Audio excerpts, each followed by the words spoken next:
The village of Arden Hollow was built for waiting.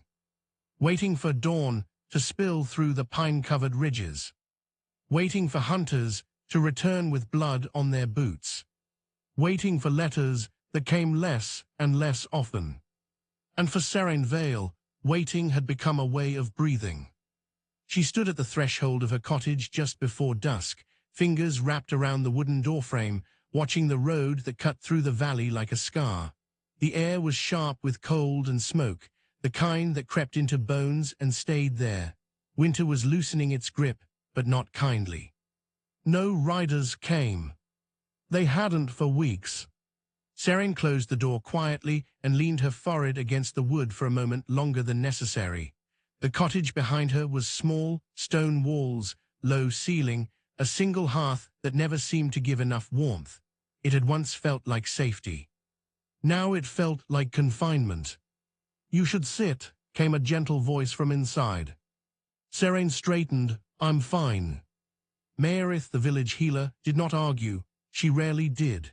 Instead, she stirred the pot hanging over the fire, the herbs inside releasing a bitter, grounding scent. "You said that yesterday," Maerith replied, "and the day before."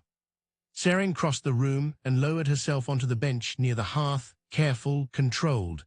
Every movement required effort lately. Not physical weakness, no, it was something far more insidious. A pressure beneath her skin. A warmth that had no right to exist. "How long has it been?" Maerith asked. Serene knew what she meant. Still, she hesitated. 6 weeks, she said finally. Maerith's stirring slowed. "That long?" Her brows drew together. "Since your husband left?" Serene nodded. Caelrin had kissed her forehead that morning, armor already fastened, voice steady, as if he weren't riding into danger. "I'll be back before the snows melt," he'd said. The snows had melted. He had not returned. "He serves the crown," Serene said, as she always did. "Delays happen." Maerith turned, studying her more closely now. Delays do not stop a woman's body from knowing what it needs. Serene looked away. In Arden Hollow, everyone knew what heat meant. It was not spoken of openly, not discussed in polite company, but it was understood. For women bound to wolf-blooded men, heat was not merely desire. It was a reckoning. A woman alone during heat was vulnerable to illness, to madness, to men who listened too closely for weakness. Some did not survive it, others survived changed. Serene pressed her palms together until her fingers ached. "I can manage," she said quietly. Maerith sighed. "You shouldn't have to." Silence stretched between them, broken only by the crackle of fire. "Has the Alpha sent word?" the healer asked. The question landed heavier than intended. Serene's spine stiffened. Why would he? Maerith did not answer immediately. "Because your husband rides under his banner. Because when warriors do not return on time, the crown usually knows why." Serene swallowed.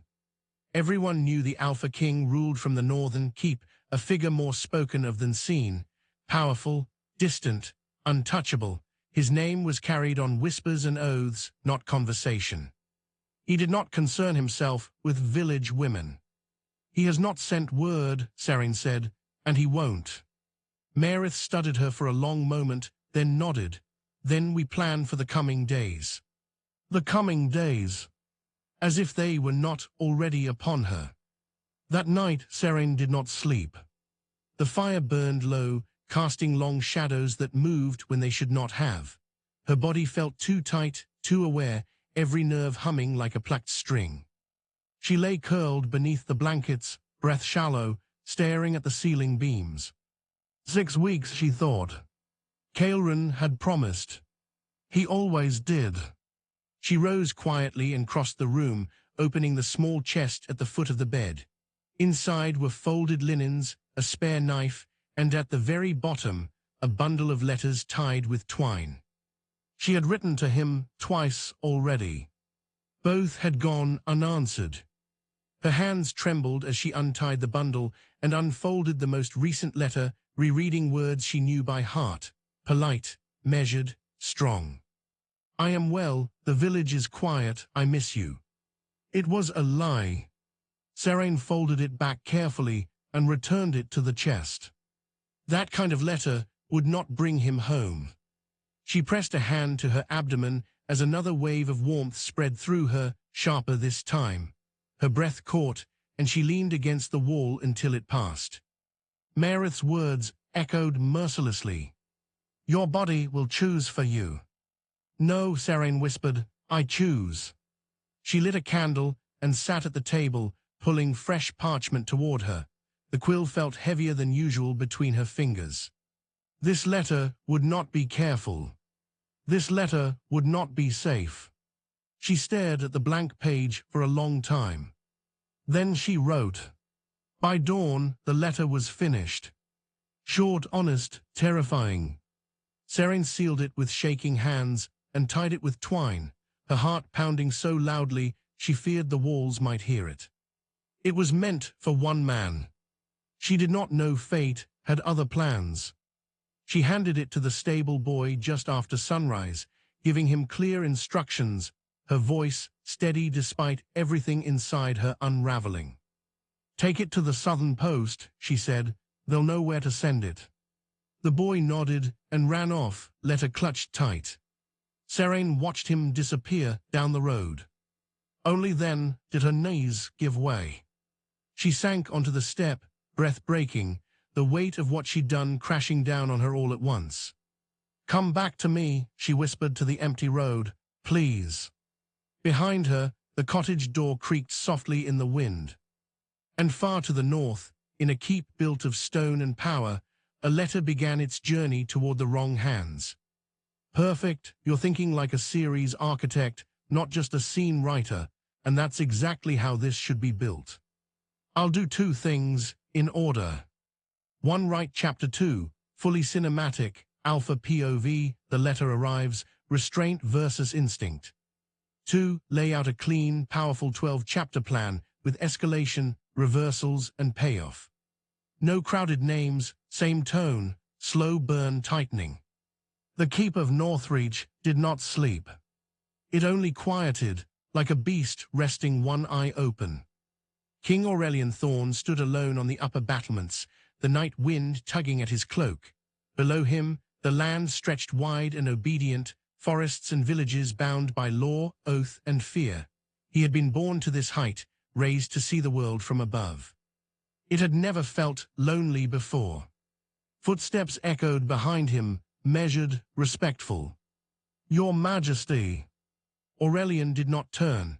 If this is another petition about grazing rights, tell them the answer is no. It is not, said Varos Keln, his captain. It's a letter. That made Aurelian turn. Varos held it out carefully as though it might explode. No seal, no crest, just twine and pale parchment. Aurelian's eyes narrowed. Why was this brought to me? The Southern Post forwarded it, Varos replied. It was addressed only as husband. The runner insisted it was urgent. Aurelian took the letter. The moment his fingers closed around it, his wolf stirred. He dismissed Varos with a nod and returned inside, shutting the heavy doors behind him. The council chamber was empty now, shadows clinging to the long table where men argued strategy and blood. This letter did not belong among such things. He set it down. For several breaths, he only looked at it. The rules were clear. A king did not open private correspondence, especially not something so clearly intimate, especially not something that carried a scent, faint but unmistakable. Female, warm, pressed with urgency. Aurelian untied the twine. The first line struck him like a blade. I'm on heat, I need you. His jaw locked. Heat was not a word written lightly.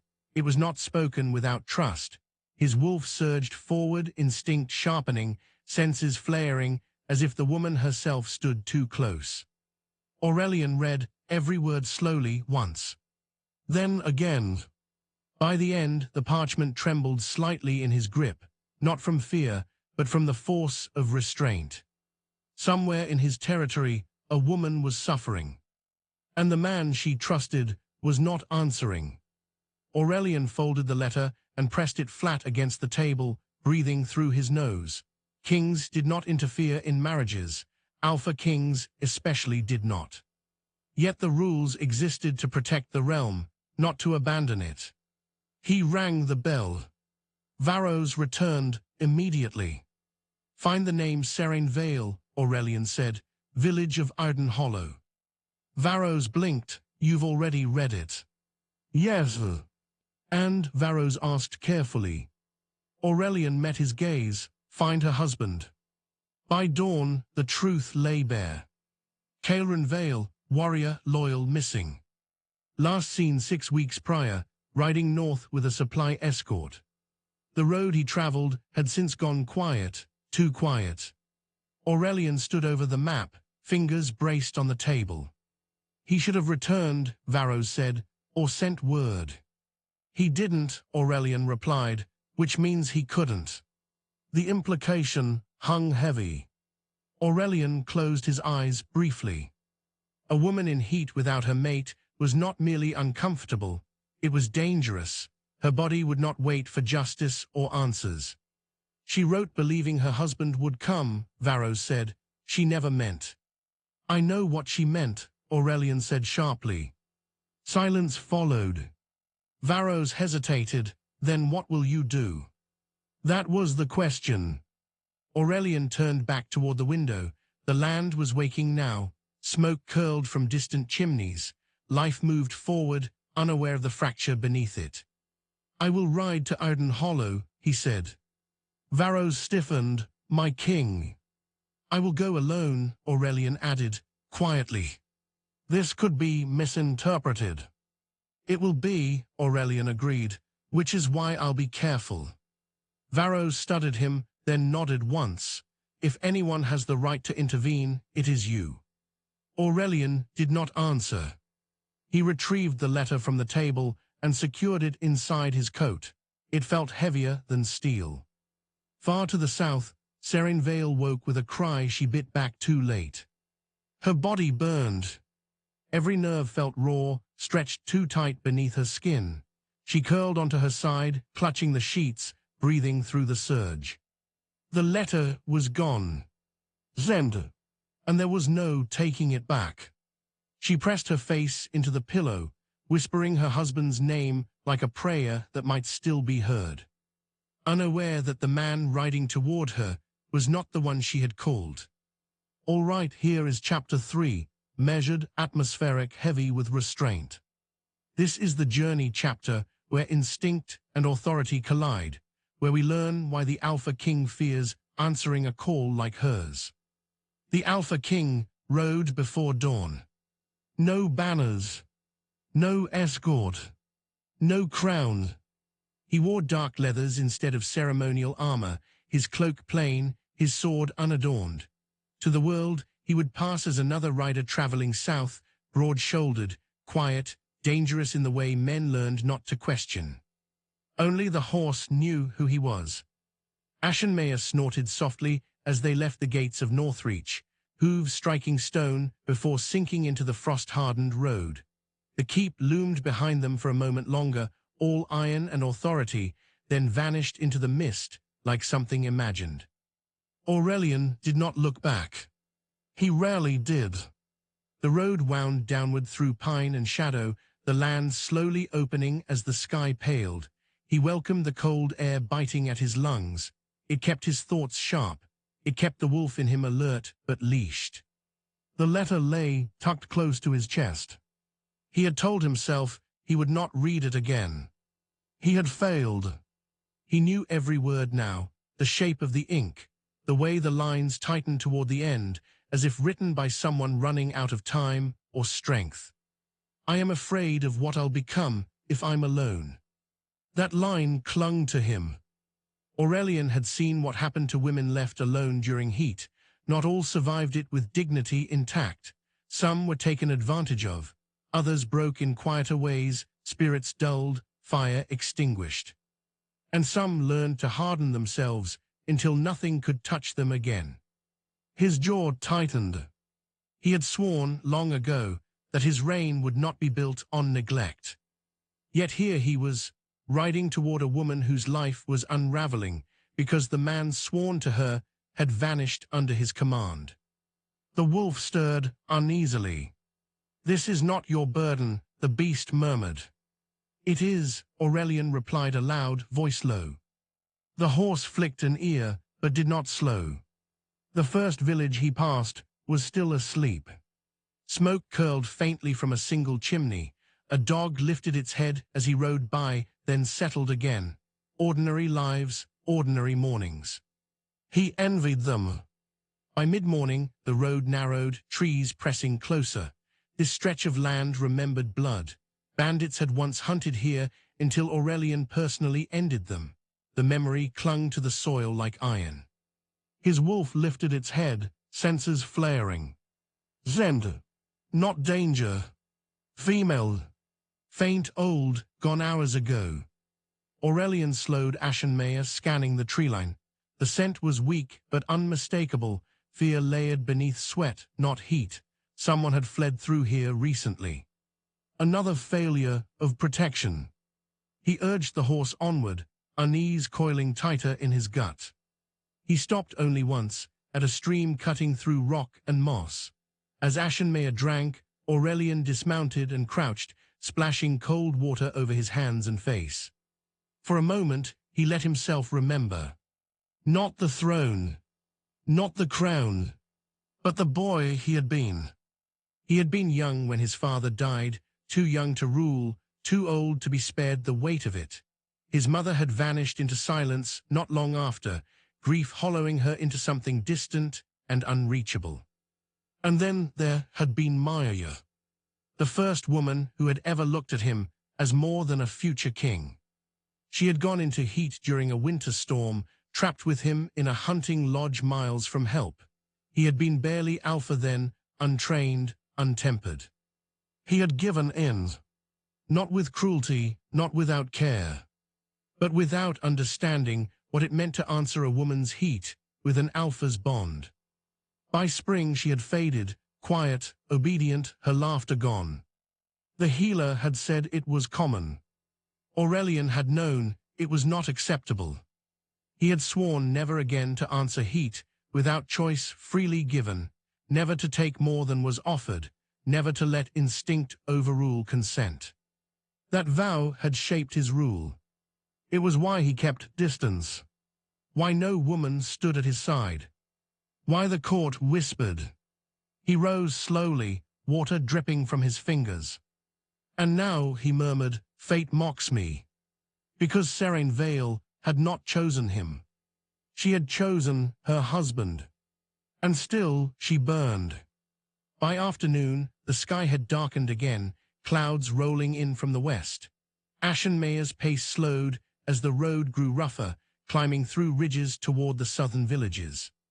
Iron Hollow lay just beyond the next rise. Aurelian felt it before he saw it. The wolf stirred sharply now, senses sharpening, attention narrowing. Heat!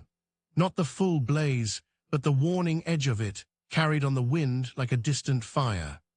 His pulse quickened despite himself. He crested the ridge at dusk. Iron Hollow sat nestled between slopes, stone cottages clustered close as if for warmth. Smoke rose from many chimneys now, lights flickered on as evening fell. Ordinary. Too ordinary for what was unfolding inside one small cottage. Aurelian dismounted at the edge of the village and led Ashenmeyer toward a copse of trees. He would not ride in openly, not yet. He tied the reins and rested a hand briefly against the horse's neck. "Wait," he murmured. Ashenmeyer huffed softly. As Aurelian stepped back toward the village, he felt it again, that tug low in his chest, the unmistakable pull of proximity. Closer now. The wolf pressed forward, alert but not raging, curious, concerned. "She is not afraid of you," it noted. "No," Aurelian said quietly, "she doesn't even know I exist." He entered the village on foot, hood drawn low. People glanced at him and looked away again. A traveler, nothing more. He passed the small square, the well, the shuttered smithy. He caught fragments of conversation, talk of weather, of missing sheep, of a woman unwell. His step slowed. "Meredith been there all day," a woman whispered to another. "I heard her crying last night." "Poor thing," came the reply, "if her husband doesn't return." The rest was lost as they noticed him and fell silent. Aurelian continued on, heart heavy. He stopped before a modest stone cottage near the tree line. The scent was strongest here. Heat, yes, but also fear and something softer beneath it. Hope. He stood there longer than he should have. This was the line. Once crossed, there would be no pretending he was only a king doing his duty. He lifted his hand, then hesitated. Inside, Serene Vale lay curled on her bed, breath shallow, body aching with a need she no longer had strength to deny. The fire had burned low. Shadows clung to the corners of the room. She heard the knock and froze. It was too soon. He couldn't be here yet. Still, hope flared painfully bright. "Caelryn," she whispered. She forced herself upright, each movement a trial, and crossed the room on unsteady legs. Her hand shook as she reached for the door. When she opened it, the world tilted. The man who stood there was not her husband. He was taller, broader. His presence filled the doorway, the air around him suddenly charged. Dark hair streaked faintly with silver framed a face carved from restraint and authority. His eyes, golden, intent, met hers.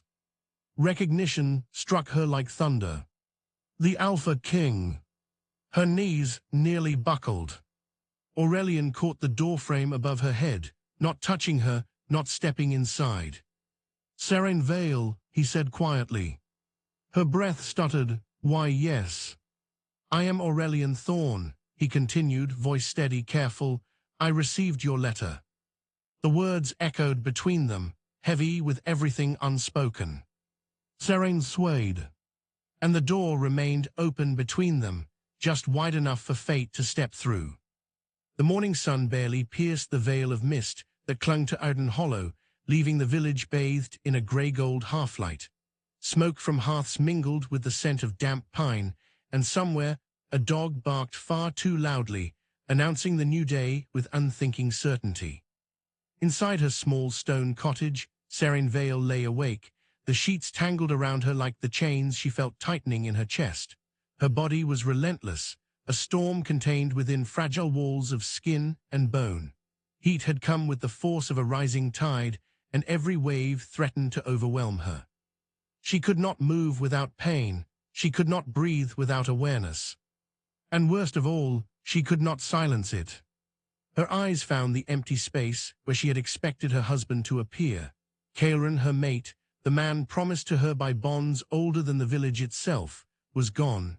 6 weeks had passed since his departure, and each day had been a battle to hold herself together. The healer's warnings echoed in her mind like an incantation. "If left alone, your body will choose for you. The wolf inside you cannot wait." Serene pressed her palms against her face, trying to ignore the pressure, the ache, the heat curling low and spreading upward with cruel persistence. She had managed so far, barely, but today was different. Today the tide had crested. The knock at her door had startled her, but hope had surged anyway. She had prayed, whispered Caelryn's name until her throat burned. When she opened the door, reality struck her in waves. The man before her was not Caelryn. He was taller, broader, his presence a force of nature contained behind measured restraint. Golden eyes, the color of dawn breaking over iron, studied her carefully.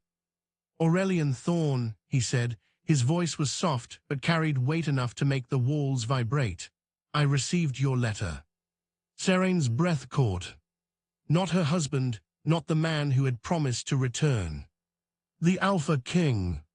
She stumbled back instinctively, and for a moment he simply waited, neither advancing nor retreating, his presence filling the doorway like the shadow of a mountain.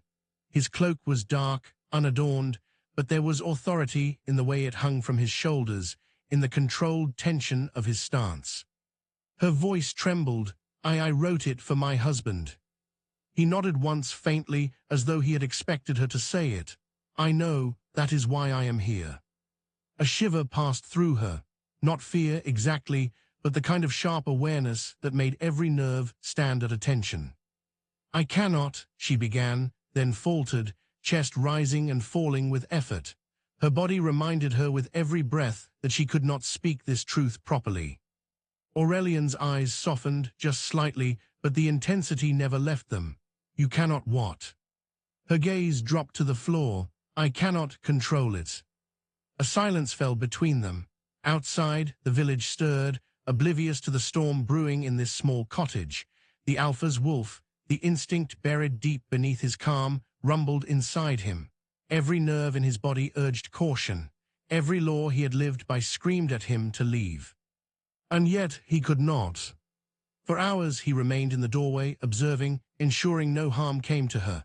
Not a step closer, not a word more than necessary. Yet the very air between them vibrated with tension. She could feel it with every inhale, every pulse that throbbed beneath her skin. Her heart raced, her breath shallow, and the ache that had been building for weeks pressed unbearably against her body.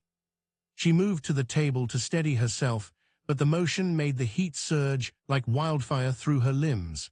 Her hands trembled as she gripped the edge, knuckles white. You must not overtax yourself, Aurelian said carefully, voice a low rumble that seemed to vibrate through the walls. This cannot wait until your husband returns. If it does, it may break you. Sarene swallowed, struggling to regain composure. She wanted to be angry, wanted to push him away, but her body betrayed her in ways that made thought nearly impossible. I didn't mean, she whispered. I know, he interrupted gently.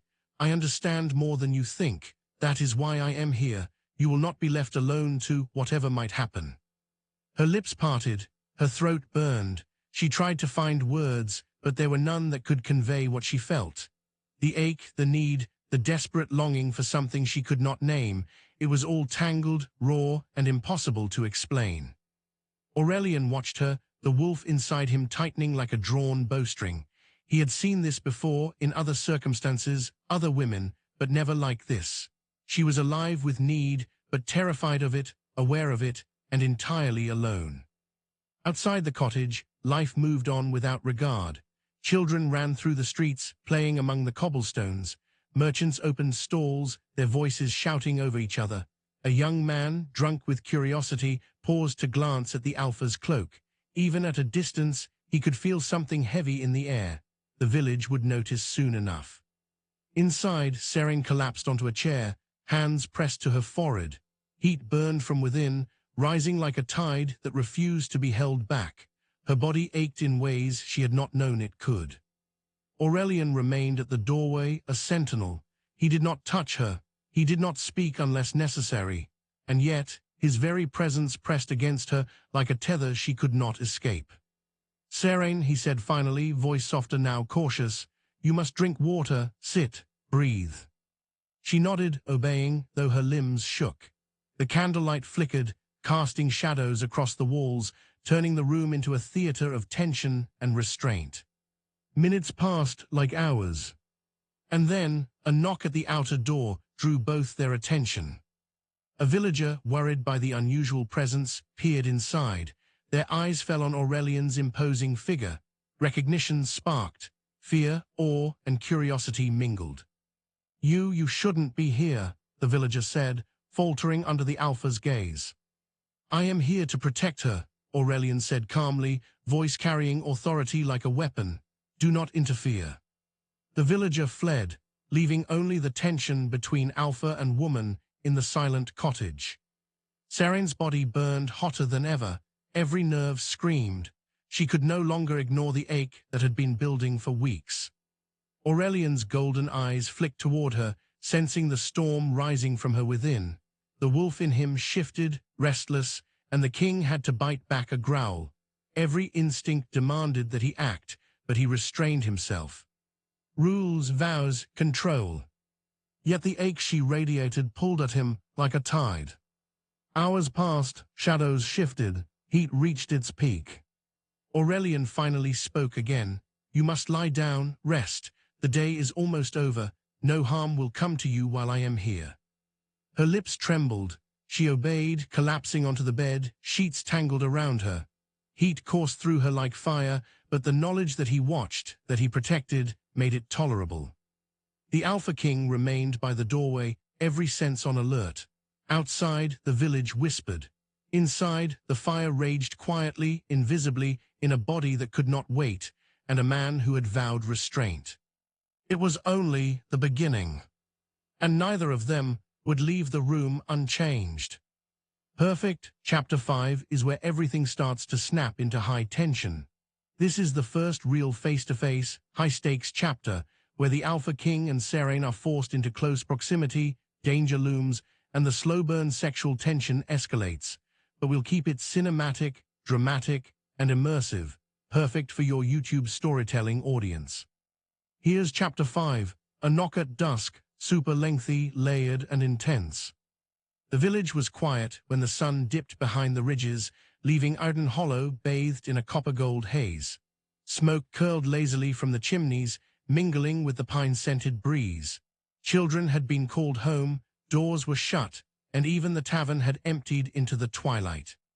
Serain Vale stood near the hearth of her cottage, hands pressed against the table, the letter she had sent still clutched loosely in her palm. Heat pressed against her with merciless persistence, every movement a reminder that her body had a voice she could no longer ignore. The memory of the Alpha King's arrival the previous evening haunted her, the slow, deliberate way he had stepped into the doorway, the authority he carried, the control he exercised without touching her. Every glance he had given had been measured, restrained, and yet it had left her shivering as if her own skin had been set alight. Her husband was still missing. Caelrin, the man she had trusted, the man she had chosen, was nowhere to be found. And now the Alpha King, Aurelian Thorn, loomed in her thoughts, filling every corner of her mind she had tried desperately to keep safe. The first knock came just as the village bell tolled evening. Serain froze, her heart lurched. She wasn't expecting anyone. No rider should return this late, not with roads twisting through the hills, not with bandits roaming the woods. Another knock, heavier, deliberate. Her pulse quickened. The heat that had been simmering for days surged into flames. Every nerve flared as she moved toward the door, her body trembling with both fear and anticipation. She placed her hand on the latch, hesitating for the briefest moment. "It's not Caelrin. It can't be. It's him."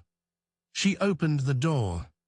The Alpha King stood in the fading light, tall, imposing, radiating authority. His cloak was dark hood shadowing his face, yet even in that half-light, golden eyes glimmered like sharpened steel. His expression was unreadable, calm, measured, but something in it made her pulse stutter. "Serain Vale," he said, voice low, commanding, yet careful. "I have come to ensure your safety." She stumbled back, almost losing her footing. "Why, you shouldn't be here," she whispered, her lips trembled. "I sent the letter for my husband." He didn't respond immediately. He only stepped slightly into the doorway, enough to show presence, but not enough to invade. Every movement was deliberate, controlled.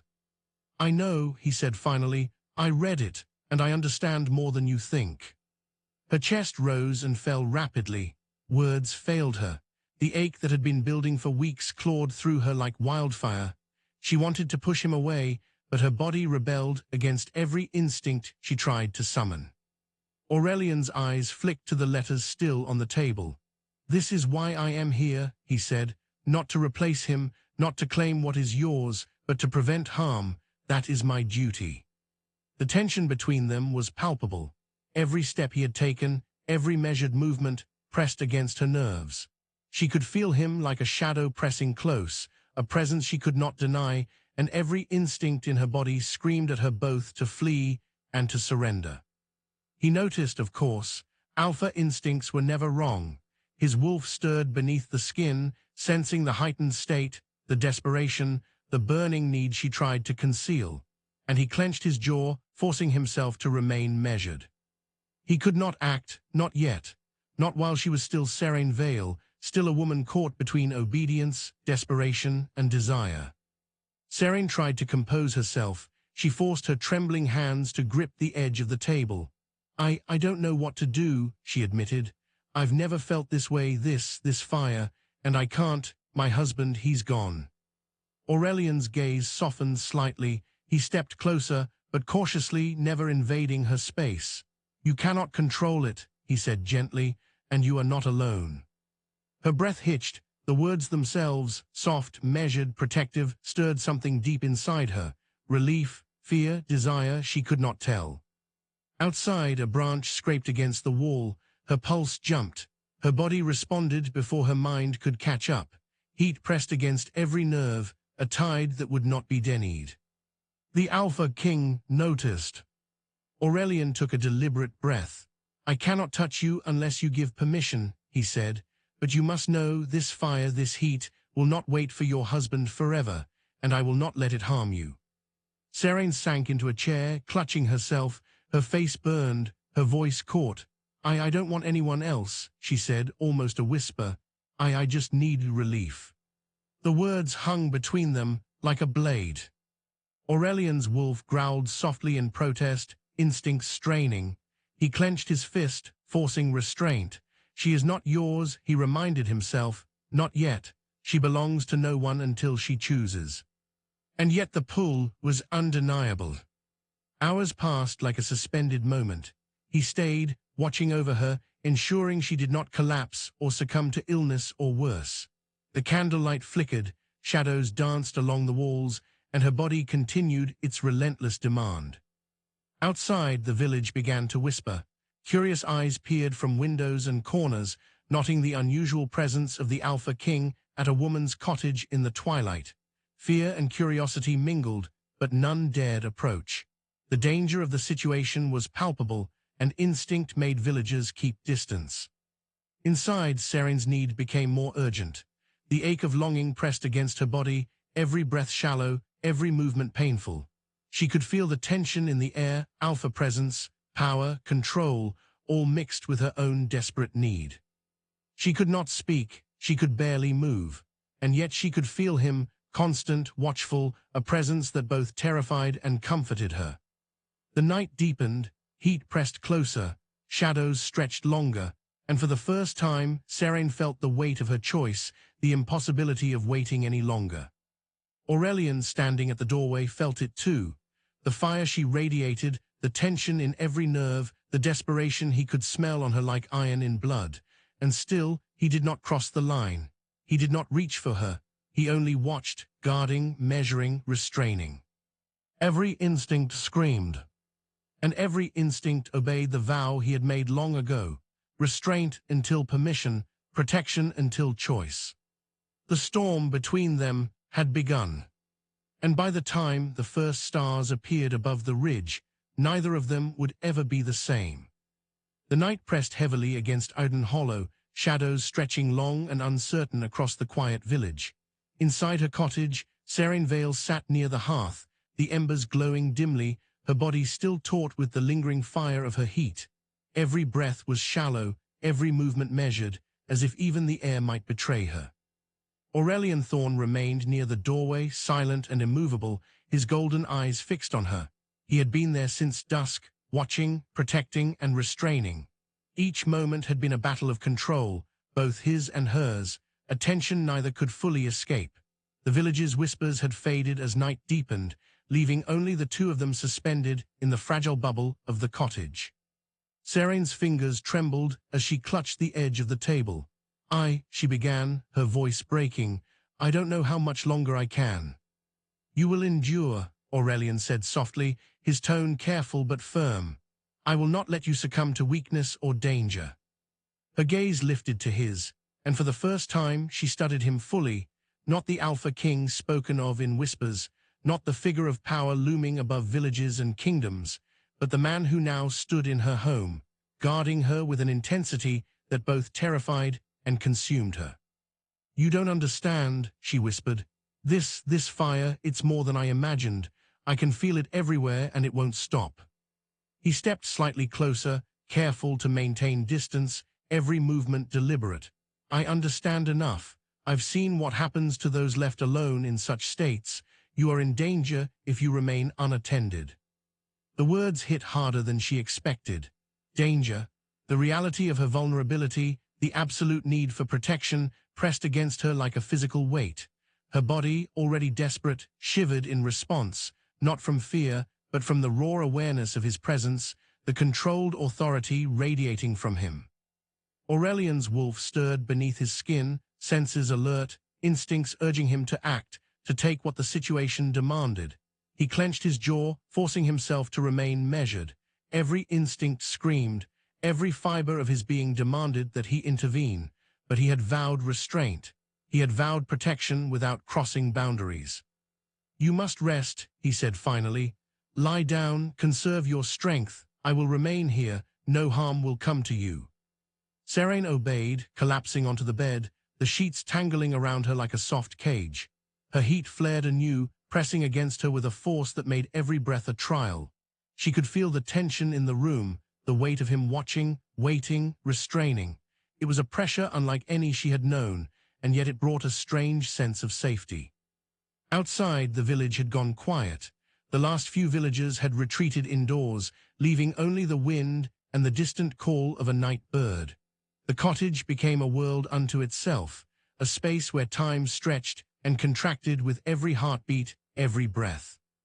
Hours passed in silence.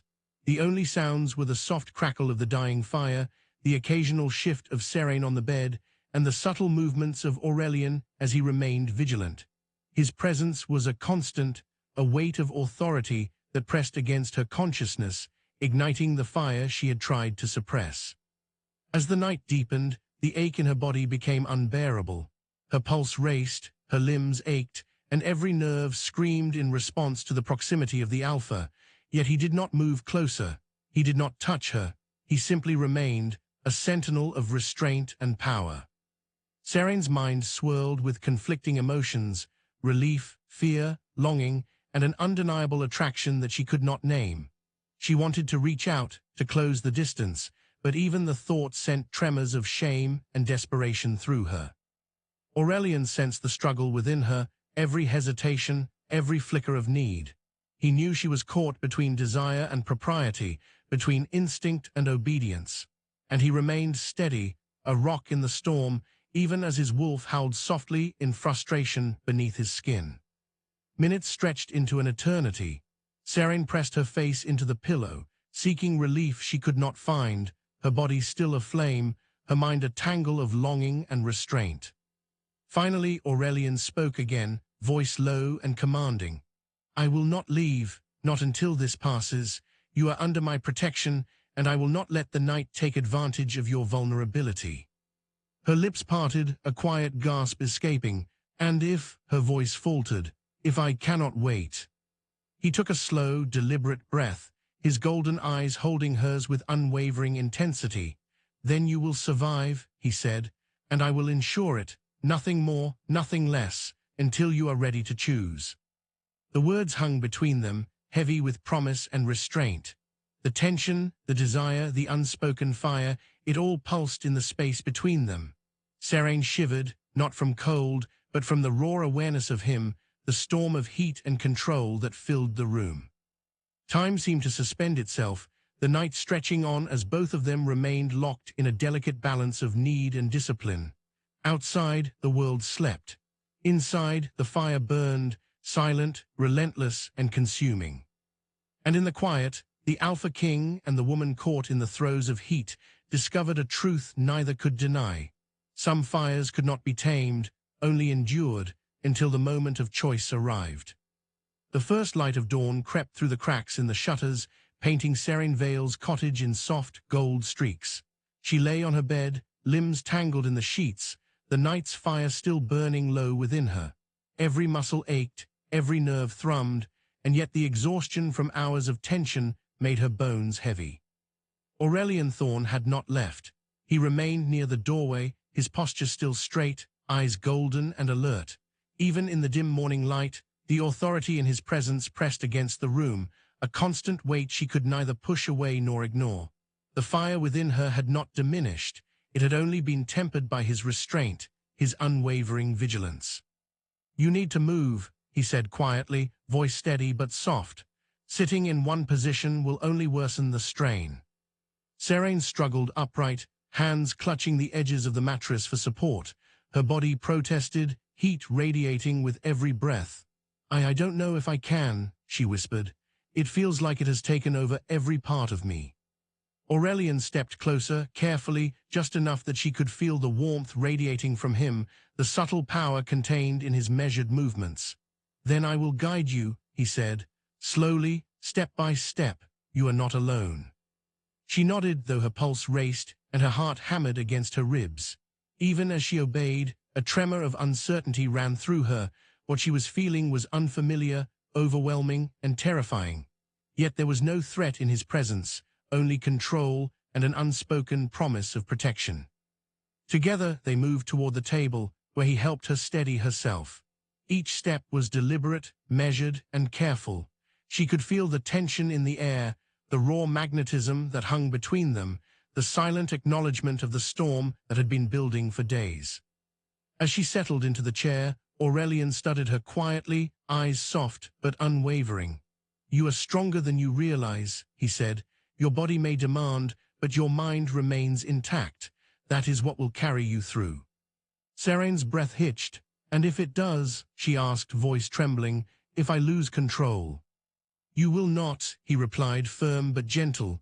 I will not let that happen, not while I am here. The tension between them was palpable. Every movement, every glance, every subtle shift in posture carried weight. Serene's heat flared anew as he remained near, a living presence of power and restraint, and she felt the fire within her rising once more. Hours passed in quiet vigilance.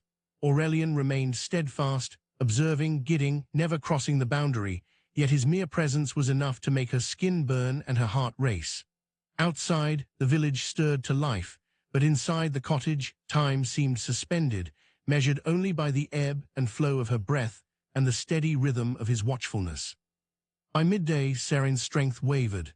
Her body ached with the constant tension, and she sank back into the chair, head bowed. Aurelian stepped closer, placing a steadying hand on her shoulder, not touching more than necessary, yet the pressure was grounding. You are safe, he said quietly. No one will harm you, and this fire, it will not consume you. You will endure as you always have.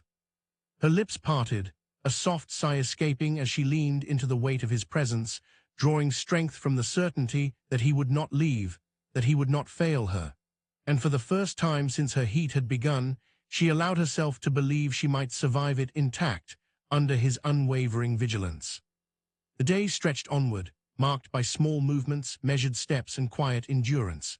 The storm inside her still raged, but it had a tether now, a boundary held by the man who had come into her life when she had least expected it. And in that tether, fragile yet unyielding, Serene found the first glimmer of relief, the knowledge that she was not alone, that some fires, though fierce and unrelenting, could be weathered when held in careful, unwavering hands. By evening, the sun dipped low, casting long shadows across the room. The fire within her had not subsided, yet she felt steadier, stronger, more aware. And though the tension between them remained, it was tempered now by endurance, understanding, and a careful, unspoken agreement. The storm would pass, but the bond forged in its heat would remain, unbroken, waiting for the moment it could claim them both. The morning air in Arden Hollow was crisp, carrying the faint scent of pine and frost. Serene Vale moved through her small cottage with careful steps, every movement a negotiation between body and desire. The fire within her, though slightly tempered by the Alpha King's watchful presence, still throbbed with relentless persistence. Aurelian Thorn remained near the doorway, silent and alert. His golden eyes followed her with unwavering focus, noting every tremor, every subtle shift in posture, every sigh of frustration or relief. Though he did not touch her, his presence was a tether, a stabilizing force in the storm that raged beneath her skin. Serene, he said softly, his voice cutting through the quiet morning, we must speak. She turned, meeting his gaze, aware of the weight behind his words. About what? She asked, her voice barely above a whisper, though it carried a tension that belied the simple question. The truth, he said, about your husband, about why he has not returned, and about the consequences you may face if this continues unchecked. Her stomach clenched at the mention of Caelrin. The 6 weeks of absence had been long and heavy, filled with uncertainty and fear. He left with the escort, she said quietly. He was supposed to return before the snows melted, and he never came back. Aurelian nodded, eyes narrowing slightly. I have received word. The escort was attacked, ambushed. Survivors are few, and his fate remains uncertain. I will find out what happened, but you must prepare yourself for the possibility. Her breath caught, and she pressed a hand to her chest. The fire inside her flared anew, fueled by fear, grief, and a desperate need she could not name. Possibility, she echoed. You mean? Yes, Aurelian said quietly. You may never see him again. The words hit her like a physical blow. Her body trembled, a shiver of despair and unspent heat rolling through her. She sank to the edge of the bed, gripping the sheets tightly. Struggling to maintain control, I can't. You can, he said firmly, stepping closer, though carefully maintaining his distance. I will ensure that you endure this, Sarene. You will not be harmed, not while I am here, but you must confront the truth. Tears pricked her eyes, blurring her vision. She wanted to argue, to demand hope, but the Alpha King's presence left no room for denial. His gaze was steady, unwavering, and in it she saw something she had not expected: understanding, respect, and an unspoken promise of protection. For the next hours, they spoke in quiet tones, Aurelian guiding her through the grief, the fear, and the uncertainty. He did not offer false comfort, did not speak words meant to soothe without meaning. Every sentence, every pause, every glance was deliberate, measured, and intended to anchor her against the storm within. As the day wore on, Sarene felt herself begin to steady, her body still aching, still alive with the remnants of her heat, but her mind clearer.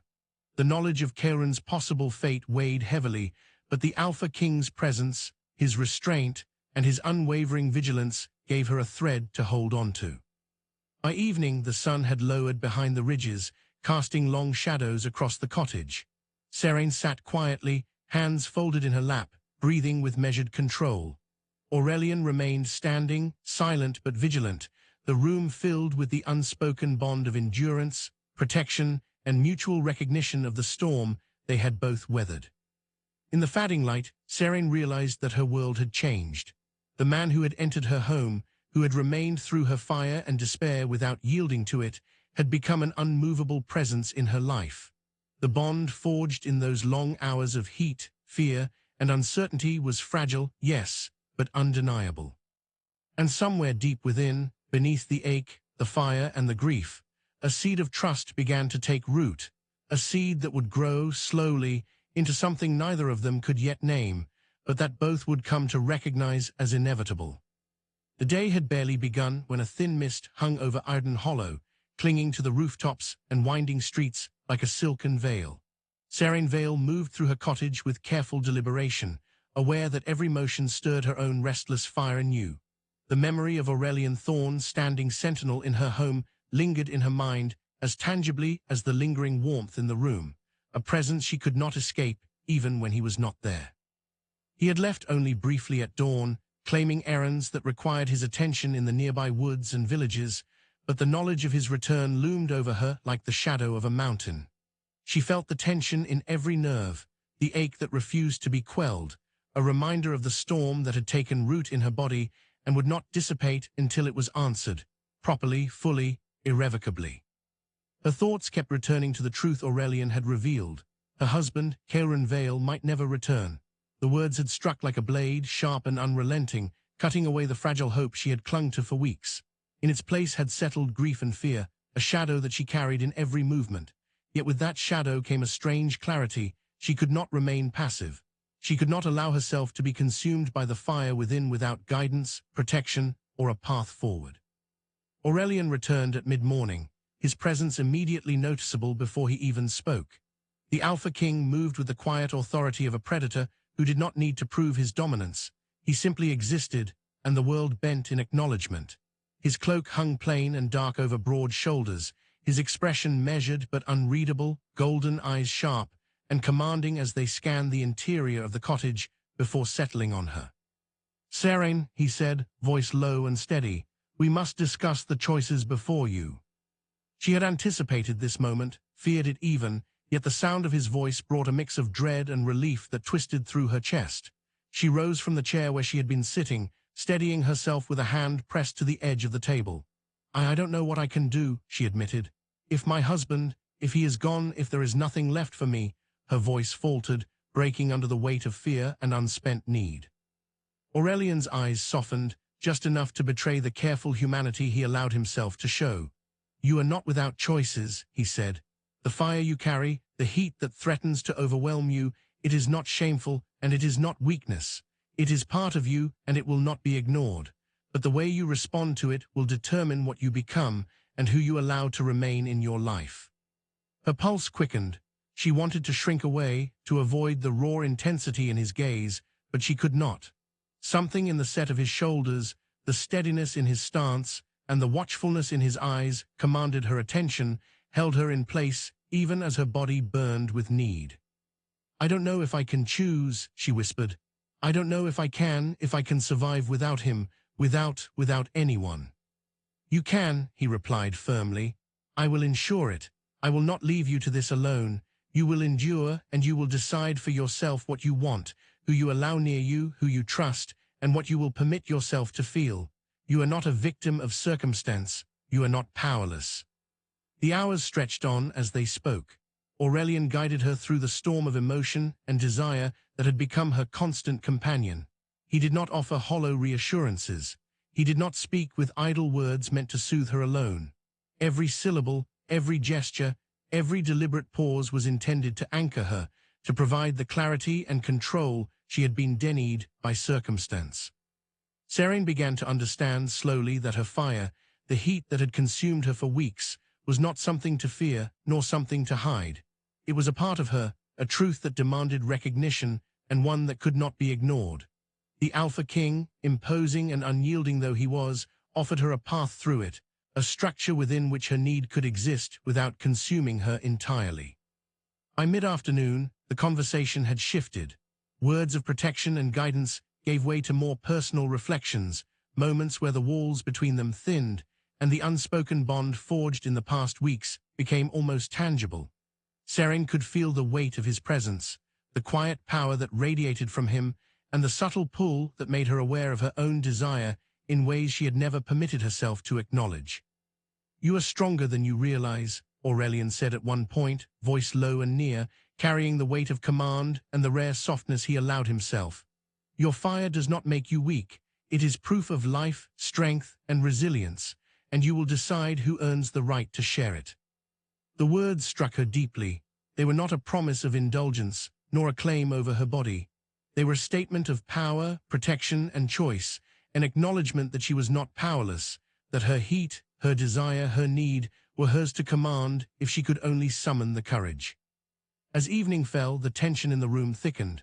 The fire of her body remained relentless, but the storm within her mind had shifted slightly. Clarity began to emerge amidst the desperation. She could see the path forward, the choices she might make, and the boundaries she would impose.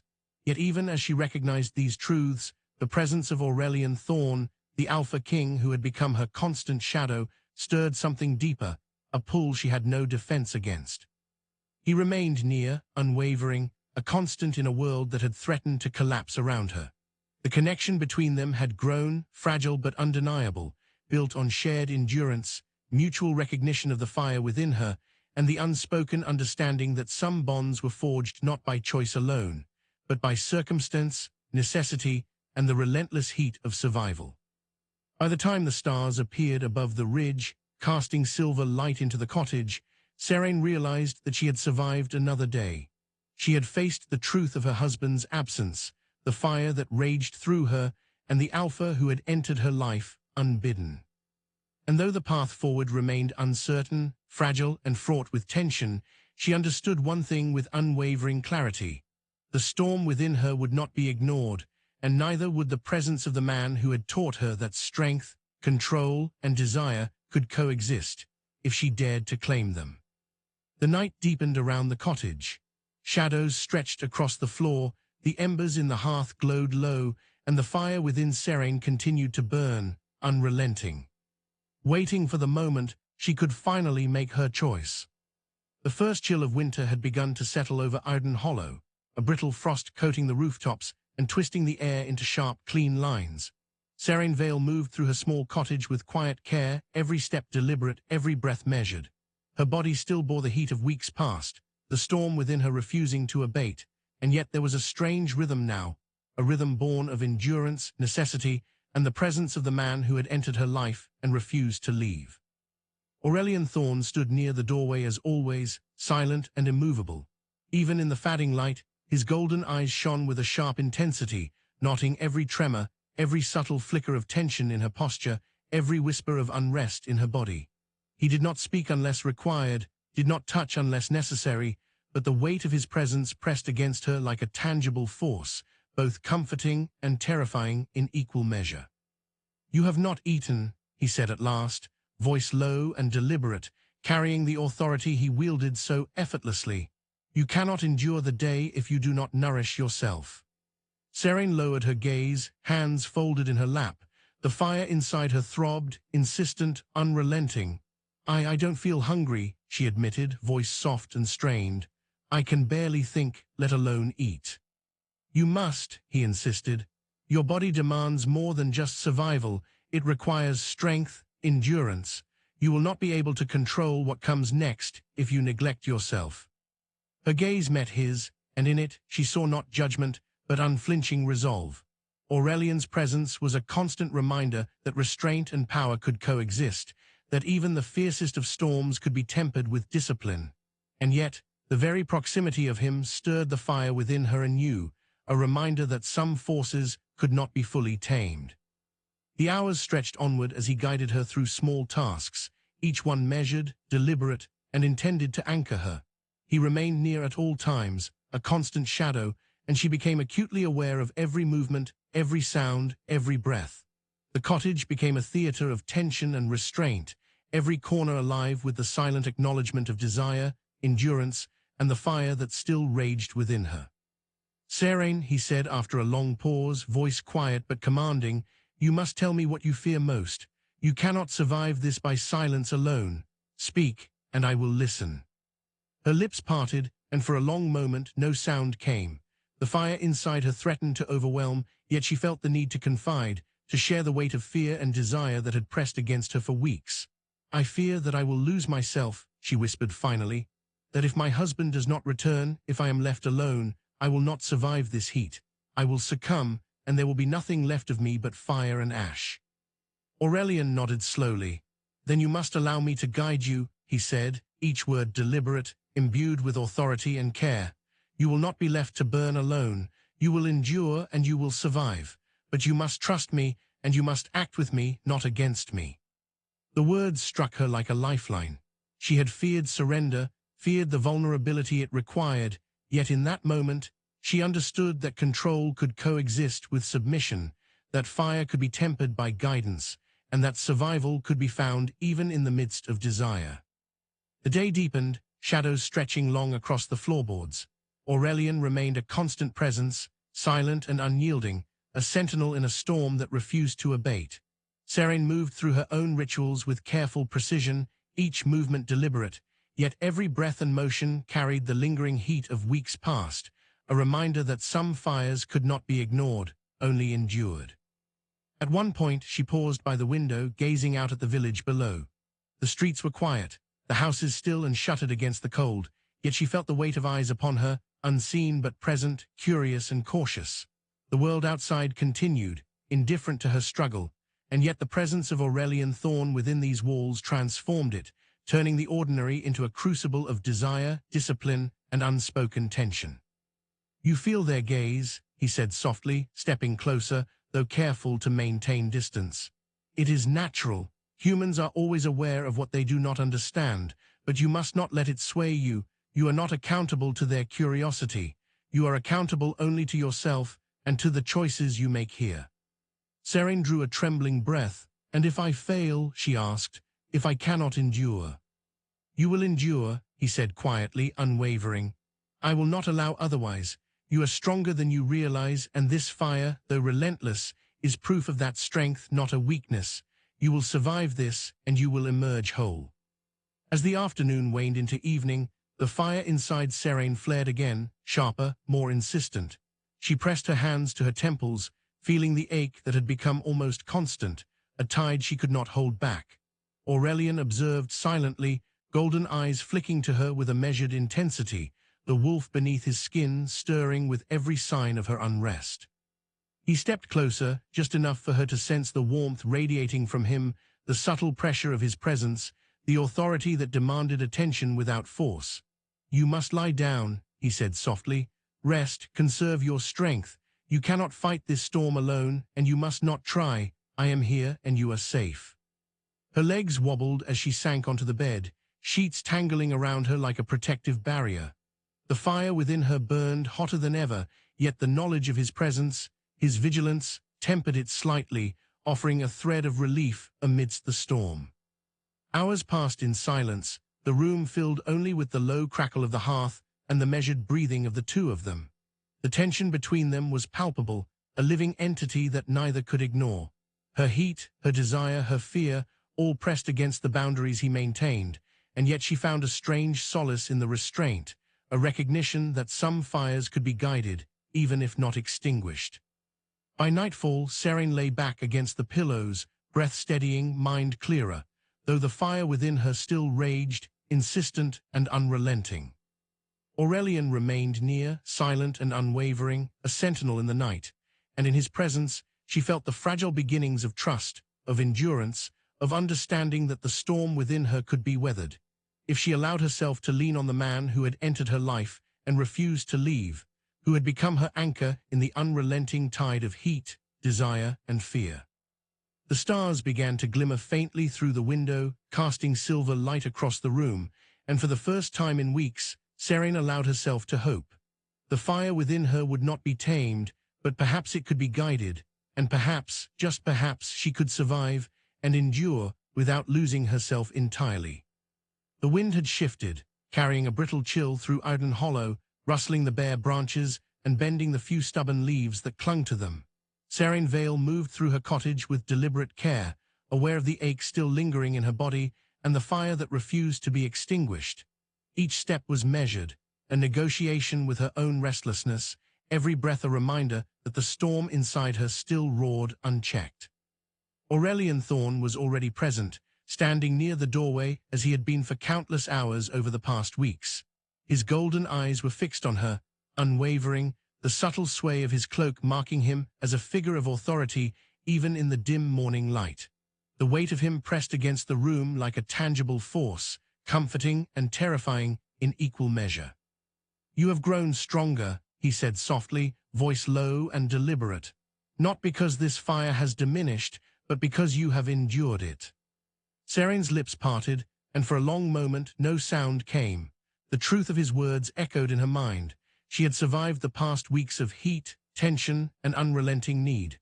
She had endured the storm of her own body, guided by his vigilance, restrained by the boundaries he enforced. And yet the ache remained, a constant reminder that her fire was far from sated. I feel it still," she admitted, voice trembling. "Every moment it burns. I can't stop it, even when I try, even when I focus, even when I breathe." Aurelian stepped closer, careful not to cross the invisible line between them. "That is the fire of life, Serene," he said. "It cannot and should not be entirely ignored, but it can be directed, controlled. You must learn to channel it, to wield it instead of being consumed by it." Her gaze met his, golden eyes catching hers in a way that made her pulse stutter. The storm within her surged anew, a reminder of the relentless tension between them. She wanted to retreat, to flee from the awareness of him, from the heat that radiated through her body, and yet she could not. Every instinct, every nerve pulled her toward him, drawn to the same force that he exercised with such deliberate restraint. Hours passed in quiet observation and subtle guidance. Aurelian's presence was a tether, an anchor amidst the chaos of her own desire. He spoke little, his voice soft when it came, but each word was precise, deliberate, shaping the environment, the mood, the very rhythm of the storm within her. "You must understand," he said finally, standing just a few steps from her, that your body's fire is neither weakness nor shame. It is a strength, a proof of your vitality, your will, your endurance, but unchecked, it can destroy you or those around you. That is why I remain. That is why I do not leave you to it alone. Seraine swallowed hard, feeling the truth of his words settle in her chest. She had feared surrender, feared the vulnerability it demanded, yet here was a man who demanded nothing beyond recognition, endurance, and trust. And somehow, she found herself willing to offer it, even as the ache and fire within her pressed closer. The afternoon waned, and a low fire glowed in the hearth, casting long shadows across the room. Seraine moved to the table, hands pressed against the smooth wood, breathing with deliberate control, aware of the tension that hung thick in the air. Aurelian remained near, golden eyes observing every shift in posture, every subtle tremor of muscle, every tremble in her breath. "You are enduring," he said softly yet firmly, "and yet the need persists. That is natural, it is not weakness, it is life demanding recognition. You cannot, and will not, ignore it." She felt the truth of it, the undeniable pressure building within her, a storm she could not quell by force alone. Her hands shook slightly as she pressed them to her thighs, gripping tightly to maintain some semblance of control. The Alpha King stepped closer, slow, deliberate, careful, his presence a tangible force that both grounded and inflamed her. "Seraine," he murmured, voice low and commanding, "you must learn to endure without fear, to recognize your fire without shame, and to trust that not all that burns must consume." Her breath hitched. She had never heard words that so precisely mirrored the tumult of her own body, the relentless ache that refused to subside. The heat, the need, the fire, it pressed in on her from every side, yet she also felt a strange sense of clarity amidst the chaos, as if the storm within her could be acknowledged and guided without losing herself entirely. By evening, the fire in the hearth had dwindled to glowing embers, the room bathed in a soft, golden light.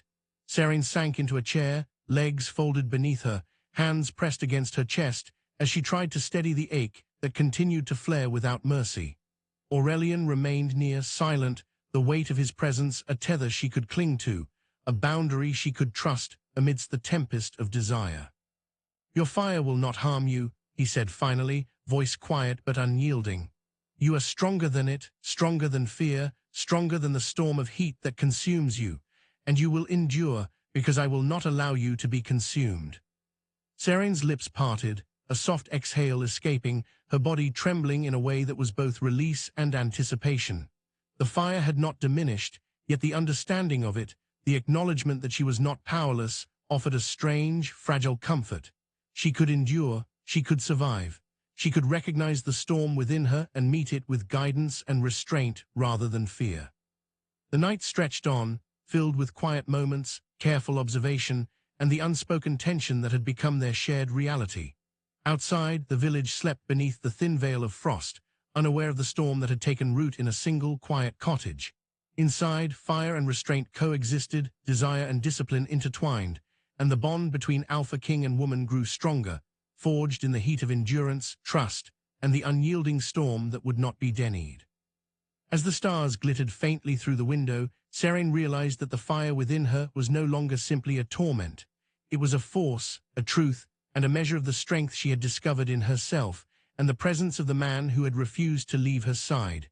The storm had not passed. It would not pass.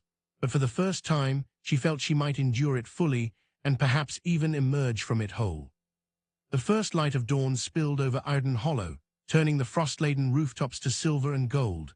Seraine Vale stirred beneath the thick blankets of her bed, her body still taut with lingering heat and the fire that had defined the past weeks. Yet there was a subtle shift in her awareness this morning, a deep, grounding sensation that had been absent before, the knowledge that the storm inside her no longer raged unchecked, that she had survived it, endured it, and learned from it.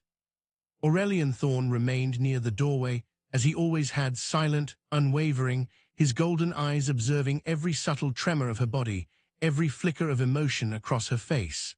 But today, there was something different in the way he stood, less sentinel, more presence, a quiet acknowledgement of what had passed and what was now possible. "You have endured," he said softly, voice low but steady. "More than I anticipated, though I knew you were strong. You have faced the storm within you and emerged whole. That is no small feat. Seren turned to meet his gaze, the fire within her tempered now into a warmth that hummed through every nerve. Weeks of unrelenting heat, fear, and tension had left their mark, but she was no longer at the mercy of it. She could feel control, careful, measured, and her own. And in that control, there was clarity, a quiet strength that she had never known she possessed. She began, voice trembling, I thought I would break, that I would lose myself completely to it. But her gaze fell to the floor briefly before meeting his again. I didn't, and I survived. Aurelian's golden eyes softened, a rare glimmer of warmth breaking through the unyielding authority he carried like a second skin. You have endured not just the fire, but the fear. You have survived the absence of certainty and the presence of temptation, and you have done so with strength. That is rare, that is remarkable. The morning passed slowly, measured in small gestures and quiet moments. Seren moved about the cottage with newfound steadiness, preparing simple meals, tending to small tasks, and breathing with deliberate control. Aurelian observed in silence, offering guidance only when necessary, never overstepping, never commanding beyond what the situation required. The air between them was charged yet calm, the tension of weeks past replaced with a quiet understanding, a shared knowledge of what had been endured, and the fire that had been tamed, not extinguished. At midday, Aurelian finally spoke again, voice low but carrying the weight of authority and certainty. Seren, the world outside this cottage has not paused. Decisions must be made and paths chosen. You have endured this fire, but now you must decide how you will move forward, how you will live with it, and what place I occupy in your life. Her pulse quickened at his words. For weeks, she had survived, endured, and surrendered only in measured ways to the storm within her. But now the question loomed larger, unavoidable. Choice had never been so clear, so necessary, and so terrifying. She began, faltering, I don't know if I can answer yet. Everything is different. My life, everything I thought I knew. Her voice broke under the weight of it all. And yet, she looked up at him, golden eyes steady, aware of his presence in a way that was no longer fear, no longer only desire, but recognition. I know that whatever happens, I cannot face it alone. Aurelian nodded once, sharply, as if acknowledging the gravity of her words. Then we proceed together, he said, not as master and ward, not as predator and prey, but as equals in the storm you have survived. I will not force your choice. I will not claim what is not freely given, but I will remain at your side. That is my vow. Her lips parted, a breath escaping that was more relief than anticipation. The fire inside her hummed quietly, steady now, no longer a raging inferno, but a force she recognized as part of herself. And with that recognition came clarity. Survival had been one thing, choice was another, and the presence of the Alpha King, Aurelian Thorn, was now inseparable from the truth of her endurance. The afternoon wore on, marked by quiet moments of shared existence. Aurelian remained a constant presence, near but not intrusive, commanding without dominating, observing without judgment. The tension that had defined their early interactions had shifted, evolved into a bond forged in fire, endurance, and trust. Seren moved through her own rituals with care, aware of every tremor in her body, every lingering heat, every subtle ache that remained as a reminder of the weeks past. And yet, there was balance now. The fire had not been extinguished, nor had it overwhelmed her. She had learned to meet it, to endure it, and to recognize that some storms could be guided rather than fought. By evening, the sky outside had darkened to a deep indigo, stars beginning to prick the heavens with silver light. Seren sat quietly by the window, hands folded in her lap, reflecting on the weeks that had passed. The storm within her had been relentless, unyielding, and terrifying, but she had survived it, endured it, and emerged with strength she had never known. Aurelian approached, silent, his golden eyes fixed on her as if reading every thought, every flicker of emotion. He did not speak, only offered the weight of his presence, the assurance that he remained steadfast, that she was no longer alone. Finally she spoke, voice soft but steady.